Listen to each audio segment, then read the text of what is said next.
Hi, this is Congressman Guy Reschenthaler, and you're listening to Get Going with Guy, a conservative's guide to cutting through the propaganda of the woke left in the mainstream media, a podcast where hypocrisy has no home. All right, guys, you know the drill, bluff, bottom line up front. Here's the bottom line. Joe Biden's policies are helping Mexican drug cartels and hurting Americans. If you think that sounds harsh, let's just look at the context. In just a few short months, Biden's actions have created one of the worst humanitarian crises, one of the worst national security crises, one of the worst public health crises that we've ever seen at our southern border. And President Biden and who I call co-President Harris, they're actively ignoring the border crisis that they purposely made worse. Let me explain this. If you're an avid watcher, if you're an avid viewer of MSNBC or CNN and you somehow stumbled onto this podcast, maybe somebody pranked you instead of tuning into this podcast, let me give you the numbers that Rachel Maddow and Joe Scarborough refused to give. Let's look at the numbers. Border Patrol encounters. March, you're looking at over 170,000 encounters at our southern border. You might say, oh, that's seasonal. That always happens in March. No, let's look at April. April is over 178,000 encounters. You're looking at a year-to-date total in excess of 500,000 encounters at the southern border. What's worse is the policies that Biden has put into place are drawing unaccompanied minors to the border, which eats the resources of Border Patrol. When they're dealing with unaccompanied minors, not only is it a small tragedy for those kids, it also ties up the agents, and the drug cartels then use that as a way to get drugs across the border and to move terrorists across the border. If you think this is hyperbole, hang on, I'll give you the stats. But let's just go back to the human tragedy, the human element of all this. Just a week ago, you saw the video of smugglers, coyotes that abandoned a 5-year-old boy at the border. That kid was crying. He was begging not to be left alone in the dark in the Arizona desert. Thankfully, Border Patrol agents rescued that kid. Note that the coyotes are making millions.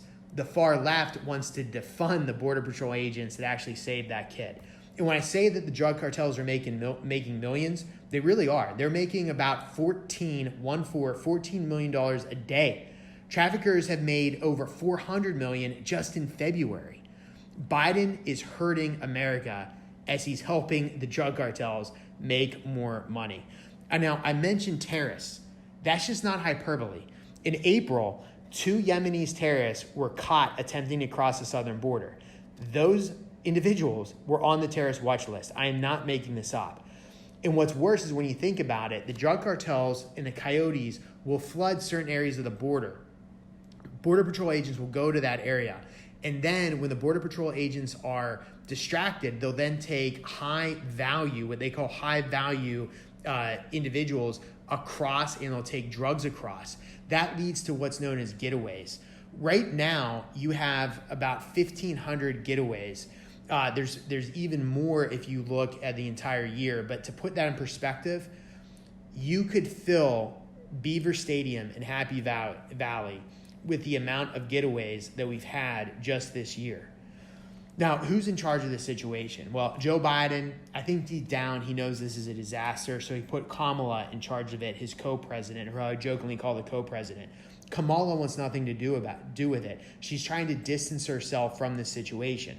If you doubt me, think about it. It's been over 70 days since she's been made the border czar, and she still hasn't gone to the border. She has, though, gone to Guatemala and Mexico. She's gone to other countries saying that things like climate change are creating this problem. But I think deep down, even Kamala Harris knows that really what's causing this problem is a total reversal from the Trump policies. Remember when we had the stay in place, the remain in Mexico policy, which deprived the cartels of making this money, which actually helped individuals avoid the dangerous trek to our southern border? They did away with this. They brought back the disastrous catch and release program under the Obama-Biden administration. They brought that back as well. And then that tough talk that President Trump had that prevented people from making the dangerous trek to the southern border, yeah, there's no tough talk anymore. Joe Biden is basically welcoming illegal immigrants to the southern border.